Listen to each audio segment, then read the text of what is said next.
नमस्कार, बहुत स्वागत है आपका डेली 24 भारत में। मैं हूं आपके साथ अनीता शर्मा। शुरुआत करते हैं देश दुनिया की बड़ी खबरों से।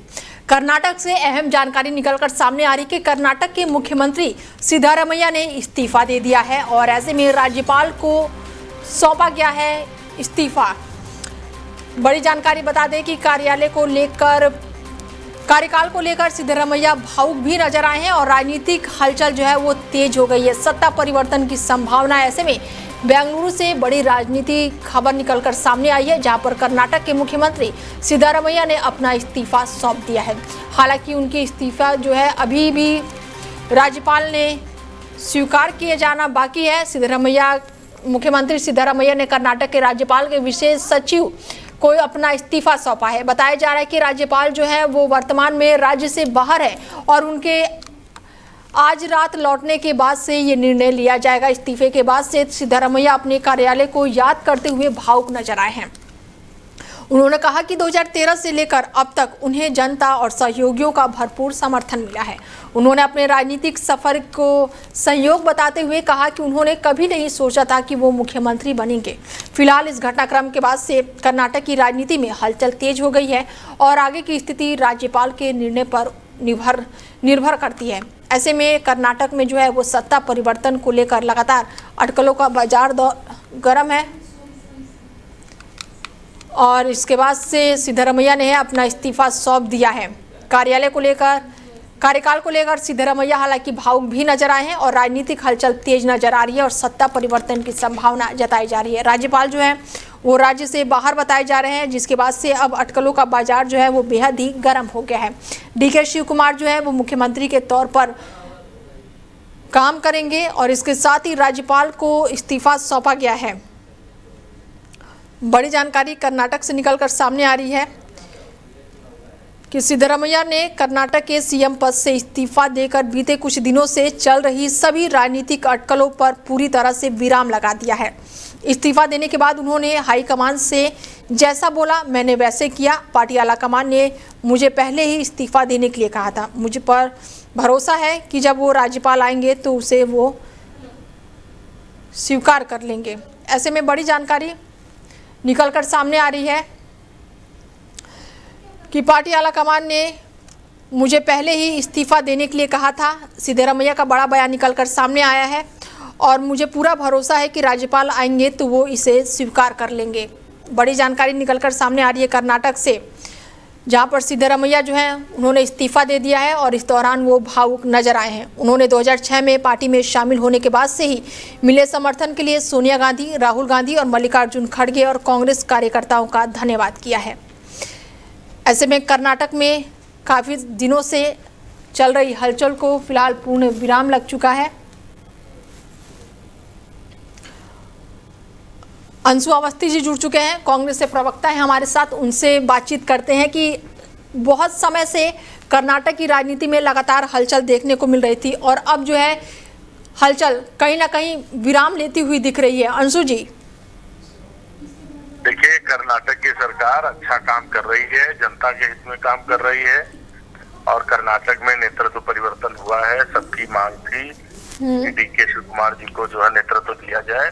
बिल्कुल, तो एक अच्छा निर्णय राहुल गांधी जी ने लिया है, प्रियंका गांधी जी ने, मल्लिकार्जुन खड़गे जी ने लिया है। हम सब जो है बधाई देते हैं कि डीके शिव कुमार जी के नेतृत्व में कर्नाटक विकास की ऊंचाइयों को छुएगा। बिल्कुल। कर्नाटक को जेडीएस ने और बीजेपी ने मिलकर बर्बाद किया था, तो उसको दोबारा पटरी पर लाने काम कांग्रेस सरकार कर रही। डीके शिव कुमार जी के नेतृत्व में ये काम और तेजी से होगा।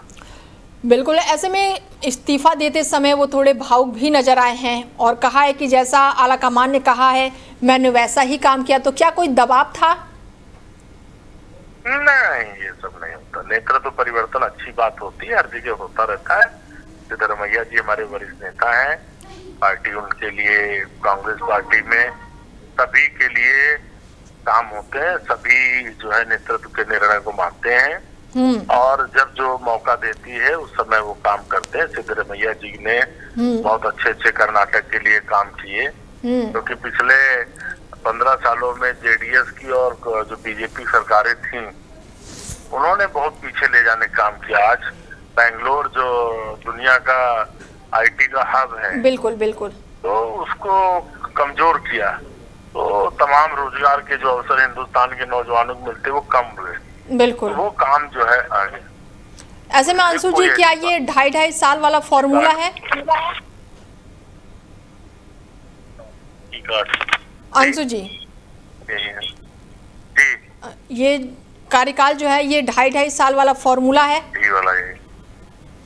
नहीं ऐसा कुछ नहीं, नेतृत्व जब निर्णय लेता है तो समय वैसे होता है, कोई ऐसी दिक्कत की बात नहीं। तो क्या राहुल गांधी की तरफ से ये बयान तो अभी निकलकर फिलहाल सामने नहीं आया है, ना कि आला कमान की तरफ से, और ऐसे में कहा जा रहा है कि जो राज्यपाल हैं वो प्रदेश से बाहर भी बताए जा रहे हैं, तो क्या आने के बाद से इस्तीफा स्वीकार होगा?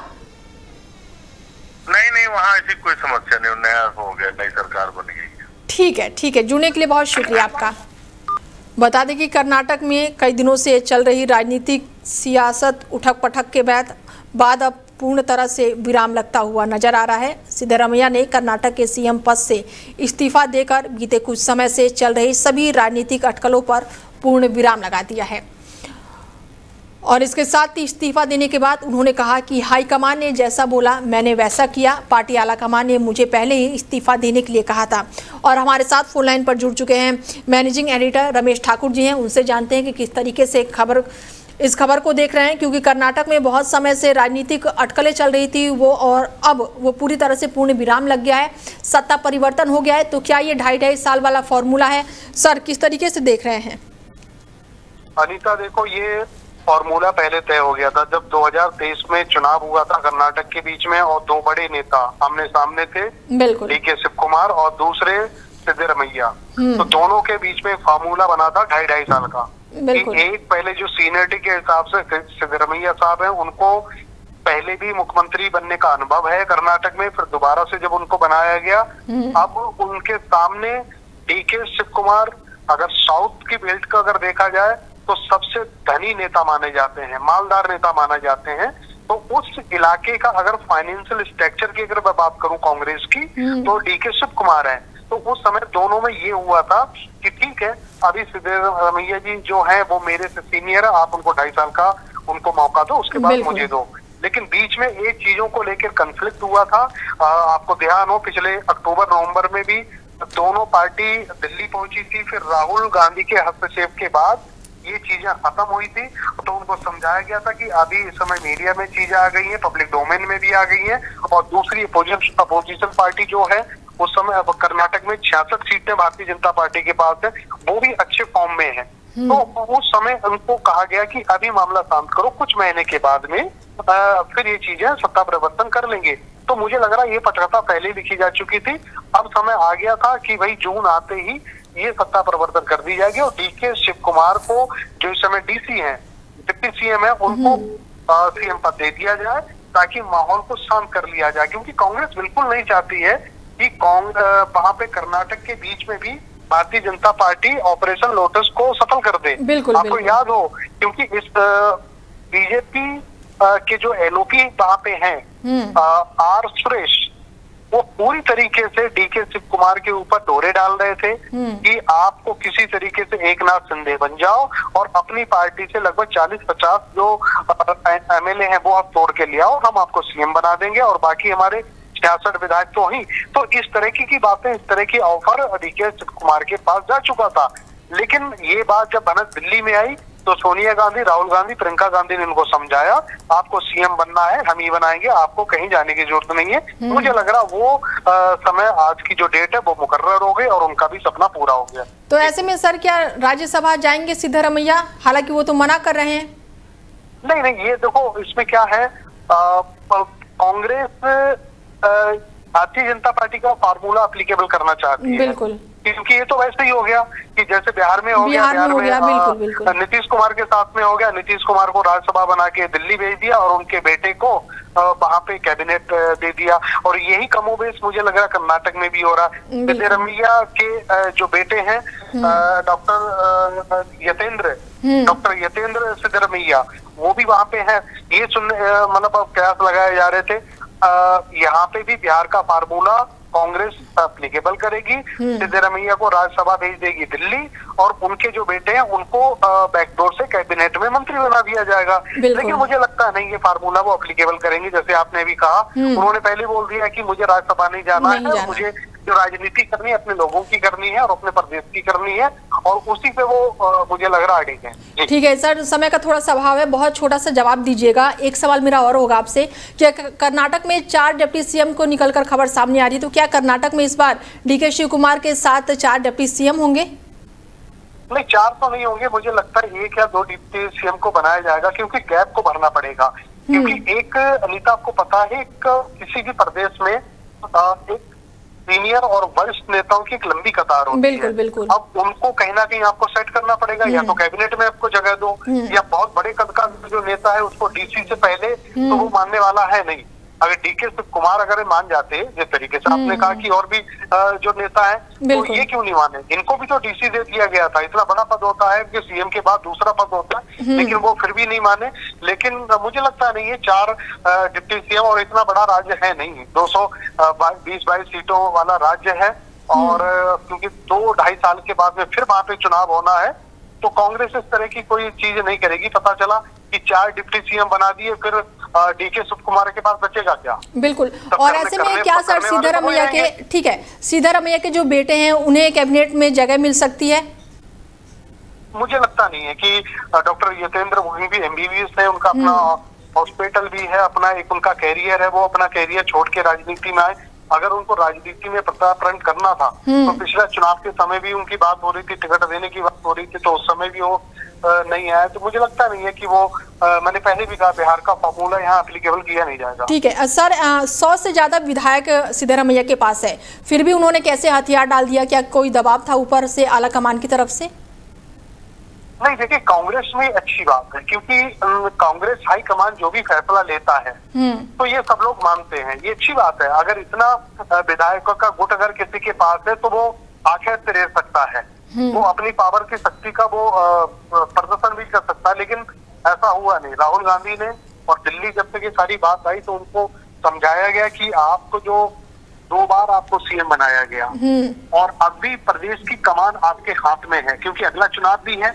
अगर इस 2-2.5 साल में अगर डीके शिव कुमार सही काम नहीं करते हैं, उनको एनालिसिस उनके काम की जाएगी, तो उनको रिप्लेस कर दिया जाएगा। अगली बार जो चुनाव होगा तो उसमें फिर आपको दे दिया जाएगा। इस तरीके के मुझे लग रहा है उनके साथ फैसला हुआ होगा, और उस पर ही वो राजी होगा। ठीक है सर, जुड़ने के लिए और तमाम जानकारी के लिए बहुत शुक्रिया आपका।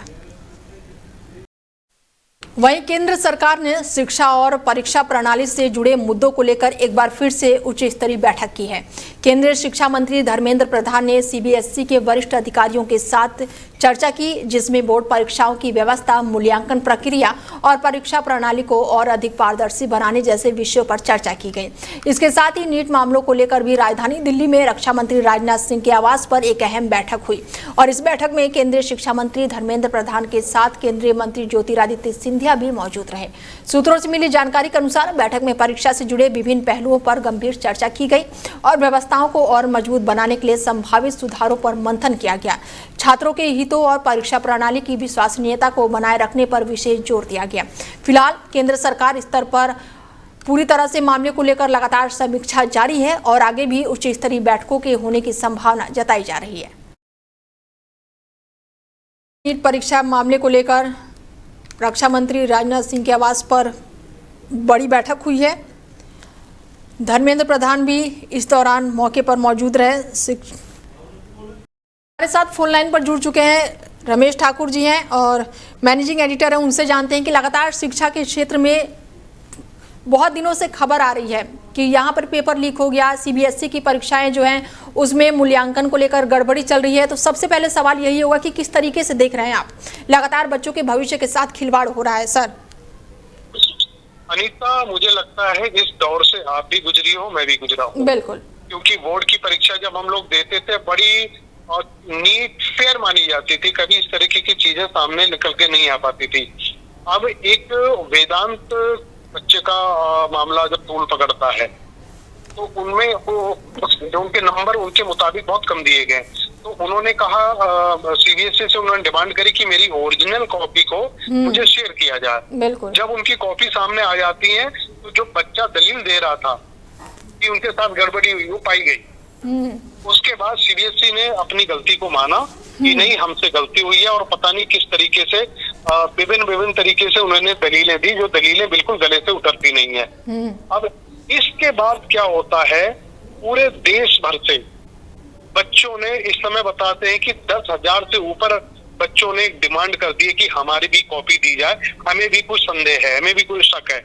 जाहिर सी बात में इसके बाद में जब सीबीएसई ने ये देना शुरू करा तो उसके बाद में उनकी जो वेबसाइट है वो ही हैक हो गई। बिल्कुल हैक हो गई। उसके बाद में ये बता दिया गया कि इसमें जो पहले जो नंबर हमने दिए थे वो मिसप्रिंट हो गए हैं। तो मतलब इस तरह की दलीलें देना, उसके बाद में फिर सीधे लगता है कि बच्चों के कैरियर के साथ में आप लोग खिलवाड़ कर रहे हो, जो ऐसा होना नहीं चाहिए। आपसे एक मध्यम स्तर की आपकी परीक्षा आपसे नहीं हो पा रही है और उसका रिकॉर्ड आपके पास नहीं है। अगर रिकॉर्ड दे रहे हो तो जब भाई प्रधानमंत्री कुछ कहते हैं कि पूरा जो भारत है वो डिजिटल हो रहा है, डिजिटल में इस तरह की गड़बड़ियां पाई जानी, तो मुझे लगता है बड़ा सोचने वाला और विमर्श का मुद्दा बनता जा रहा है। जी ठीक है सर, जुड़ने के लिए बहुत शुक्रिया आपका। वहीं बीजेपी ने बदले हैं कई राज्यों के प्रदेश अध्यक्ष। दिल्ली, हरियाणा, पंजाब समेत कई राज्यों में बदले हैं प्रदेश अध्यक्ष। हरियाणा बीजेपी की कमान जो है अर्चना गुप्ता को सौंपी गई है। पंजाब की अगर बात करें तो पंजाब के नए अध्यक्ष बने हैं केवल सिंह और दिल्ली बीजेपी की जिम्मेदारी जो है हर्ष मल्होत्रा को मिली है। भारतीय जनता पार्टी ने संगठनात्मक स्तर पर बड़ा बदलाव करते हुए दिल्ली, हरियाणा, पंजाब समेत कई राज्यों के नए प्रदेश अध्यक्षों की घोषणा की है और इस फैसले के तहत पार्टी ने संगठन को और मजबूत करने और आगामी राजनीतिक रणनीति को धार देने के उद्देश्य से नए नेतृत्व को जिम्मेदारी सौंपी है। हरियाणा में अर्चना गुप्ता को भारतीय जनता पार्टी का नया प्रदेश अध्यक्ष नियुक्त किया गया है। वहीं पंजाब में केवल सिंह को प्रदेश अध्यक्ष की कमान दी गई है। दिल्ली में भी बड़ा बदलाव करते हुए हर्ष मल्होत्रा को नया प्रदेश अध्यक्ष बनाया गया है और इन नियुक्तियों को पार्टी के संगठनात्मक विस्तार और जमीनी स्तर पर मजबूती की रणनीति के रूप में देखा जा रहा है। माना जा रहा है कि आने वाले समय में नए प्रदेश अध्यक्ष अपने अपने राज्यों में संगठन को सक्रिय और मजबूत करने की दिशा में काम करेंगे। ऐसे में बीजेपी ने बड़ा फेरबदल किया है। दिल्ली, हरियाणा, पंजाब समेत कई राज्यों में प्रदेश अध्यक्ष जो है वो बदल दिए हैं। हरियाणा की जिम्मेदारी जो है वो अर्चना गुप्ता को सौंपी गई है। पंजाब की जिम्मेदारी जो है वो केवल सिंह को सौंपी गई है। कहा जा रहा है कि दिल्ली की हर्ष मल्होत्रा को सौंपी गई है। ऐसे में ये बदलाव बेहद ही राजनीतिक तौर पर अहम माना जा रहा है। बीजेपी ने कई राज्यों में जो है वो प्रदेश अध्यक्ष बदल दिए हैं।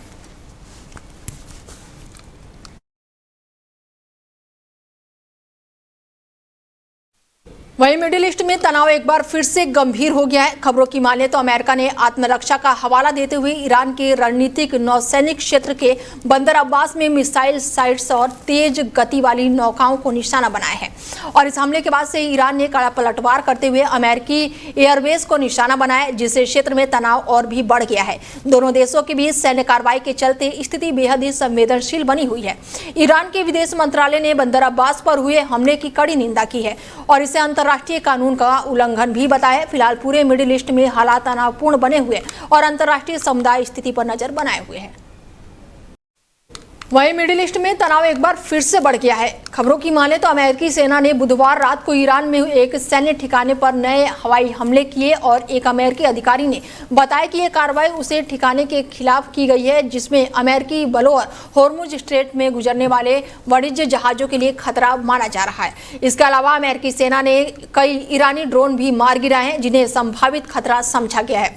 अधिकारियों के अनुसार इस ऑपरेशन की जानकारी पहले सार्वजनिक नहीं की गई थी और इसे गोपनीय रखा गया था। ये कार्रवाई ऐसे समय पर हुई है जब क्षेत्र में तनाव कम करने के लिए बातचीत भी चल रही है और इसी बीच अमेरिकी राष्ट्रपति डोनाल्ड ट्रंप ने होर्मुज स्ट्रेट को लेकर आई रिपोर्ट को खारिज करते हुए कहा कि यह महत्वपूर्ण समुद्री मार्ग खुला रहेगा। इससे पहले भी सोमवार को अमेरिका ने ईरान पर आत्मरक्षा और रक्षा के तहत कार्रवाई की और इन्हें ईरान के युद्ध विराम का उल्लंघन बताया। फिलहाल क्षेत्र में हालात तनावपूर्ण बने हुए हैं और वैश्विक मुद्दों पर नजर बनी हुई है।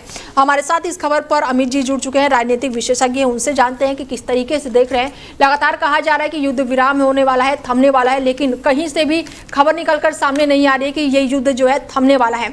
अब ये कह सकते हैं कि युद्ध पार्ट 2 चालू होने वाला है। अमित जी, जी नमस्कार सभी दर्शकों को। जो हमारे पुराने दर्शक हैं उनको पहले से पता है कि ये युद्ध कहीं रुकने वाला नहीं है, ये ऐसे ही चलेगा। कुछ दिन की शांति रहेगी फिर ये चालू हो जाएगा। अभी परसों हमारी जब बात हुई तो मैंने ये कहा था कि ये चालू ही रहेगा। तो ठीक उसी प्रकार की एक घटना घटी है और मुझे नहीं लगता कि आने वाले समय में ये बंद होगा। ये मान के रखिए कि युद्ध कम से कम 3 से 4 महीने और खींचेगा। तो सर ये युद्ध, ये कहा जा रहा है कि सीज फायर हो रहा है, शांति हो रही है, समझौते पर साइन हो रहे हैं, पाकिस्तान भी इसमें इन्वॉल्व बताया जा रहा है, तो ये सारी खबरें फिर कहां से निकल कर आ रही हैं? लगातार ट्रम्प जो है वो बयानबाजियां कर रहे हैं। देखिए पहली बार ईरान ने जो है ट्रम्प को बैकफुट पे डाला था। उन्होंने पहले अपने फेक मीडिया आउटलेट में लीक कर दिया कि हमारा एग्रीमेंट हो गया। उसके बाद ट्रम्प साफ सफाई देते फिर गए। बिल्कुल ठीक है। उसके पहले ट्रम्प कोई भी कुछ बोलता था तो लोग सफाई देते थे, नहीं ऐसा कुछ नहीं हो रहा है। तो उसका जो रिएक्शन था ये हुआ कि अमेरिका को बर्दाश्त नहीं हुआ और उसने ईरान के ऊपर कुछ हमले कर दिए हैं। जो आप देखेंगे कि आने वाले समय में ये चलता ही रहेगा।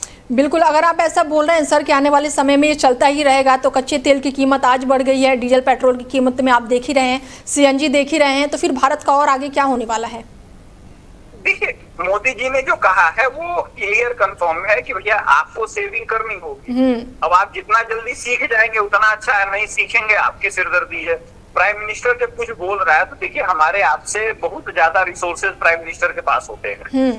ठीक है, उस रिसोर्स का वो यूज करके कुछ बात कह रहे हैं तो अब हमें उस बारे में सोचना होगा। नहीं सोचेंगे तो हमें ये प्रॉब्लम फेस करनी है।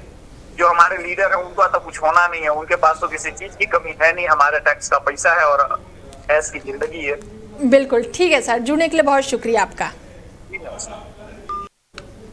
तो वहीं पद्मश्री से सम्मानित और उर्दू शायरी के मशहूर शायर बशीर अब हमारे बीच नहीं रहे।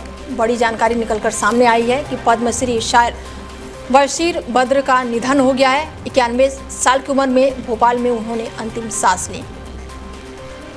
उर्दू शायरी को बड़ी क्षति हुई है। साहित्य जगत में शोक की लहर देखने को मिल रही है। 28 मई दोपहर भोपाल में उनके आवास पर 91 साल की उम्र में उन्होंने अंतिम सांस ली। जानकारी के अनुसार बशीर लंबे समय से उम्र संबंधित बीमारियों से जूझ रहे थे, जिसके चलते उनकी याददाश्त भी प्रभावित हो गई थी।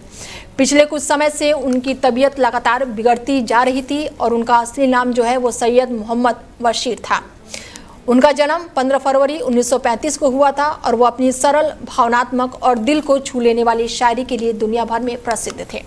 बशीर साहब के जाने के बाद से गमगीन माहौल पर हर किसी को साल 2018 की वो वाकया याद आ गया है जब लोकसभा में प्रधानमंत्री नरेंद्र मोदी और तत्कालीन कांग्रेस नेता मल्लिकार्जुन खड़गे के बीच मशहूर शायर की शायरी को लेकर देखने को गए थे। मौका था फरवरी 2018। राष्ट्रपति के अभिभाषण पर लगाए गए धन्यवाद प्रस्ताव पर चर्चा की गई और 6 फरवरी को कांग्रेस की तरफ से मल्लिकार्जुन खड़गे ने सरकार पर तीखा हमला बोला, जिसका जवाब देने के लिए 7 फरवरी को प्रधानमंत्री नरेंद्र मोदी खुद सदन के सामने उपस्थित रहे। ऐसे में ये बेहद ही दुखद खबर निकलकर सामने आई है। पद्मश्री शायर जो हैं अब हमारे बीच नहीं रहे।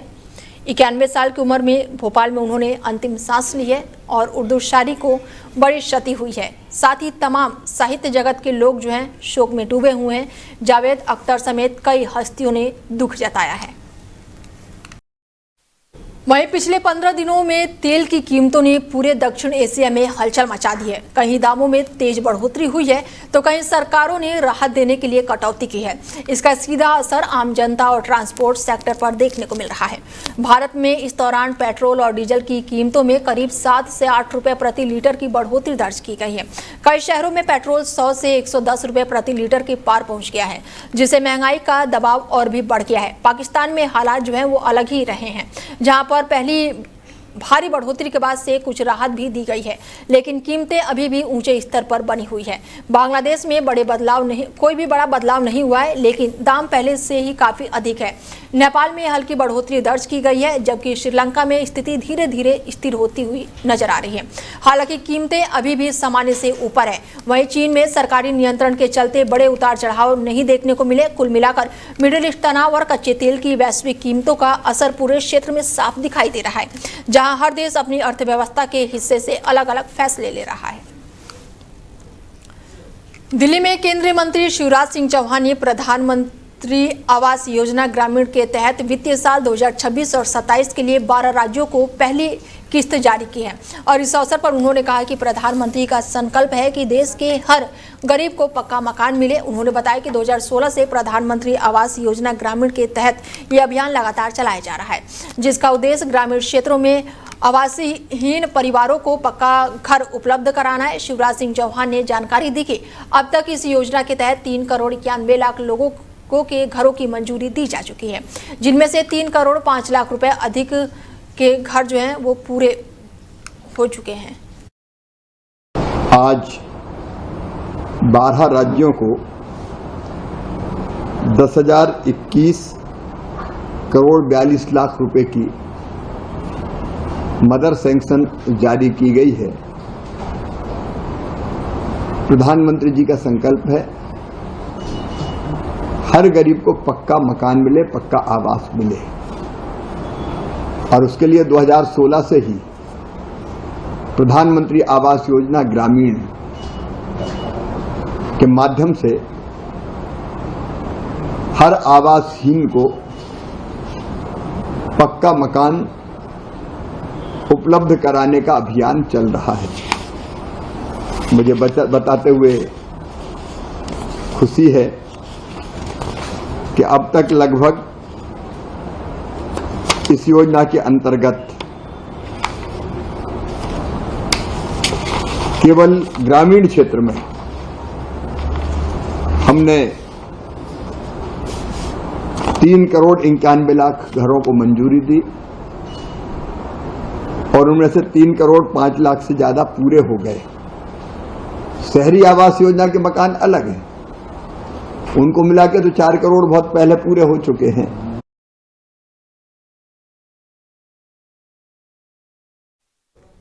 वहीं खबरों में आगे बढ़ते हैं। केन्या के गर्ल्स स्कूल में भीषण आग लग गई है। बड़ी जानकारी, 16 छात्रों की मौत और 50 से ज्यादा घायल बताए जा रहे। रेस्क्यू ऑपरेशन जारी है। सरकार ने भेजा है काउंसलिंग एक्सपर्ट। केन्या से ये बड़ी जानकारी निकलकर सामने आ रही है, जहां पर गर्ल्स एकेडमी में दर्दनाक हादसा जो है वो सामने आया है, जहां पर छात्रावास में लगी भीषण आग ने पूरे देश को झकझोर कर रख दिया है। जानकारी के अनुसार गुरुवार सुबह 3:30 पर लड़कियों को डॉर्मेट्री में अचानक से ही आग भड़क उठी और इस हादसे में अब तक 16 छात्रों की मौत की पुष्टि हो चुकी है, जबकि 70 से ज्यादा छात्र जो हैं वो गंभीर रूप से घायल भी बताए जा रही हैं, जिनका अलग अलग जगहों पर इलाज चल रहा है। घटना की सूचना मिलते ही राहत और बचाव दल मौके पर पहुंचा और तुरंत ही रेस्क्यू ऑपरेशन शुरू किया। केन्या रेड क्रॉस और आपातकालीन सेवाओं ने पूरे परिसर को अपने नियंत्रण में ले लिया।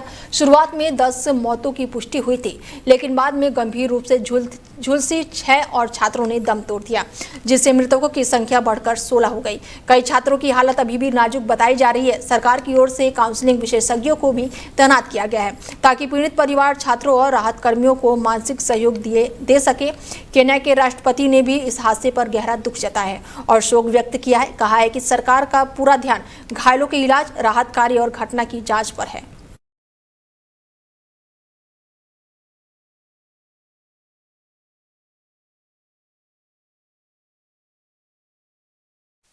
फिलहाल बुलेटिन में मेरे साथ इतना ही। दीजिए इजाजत। नमस्कार।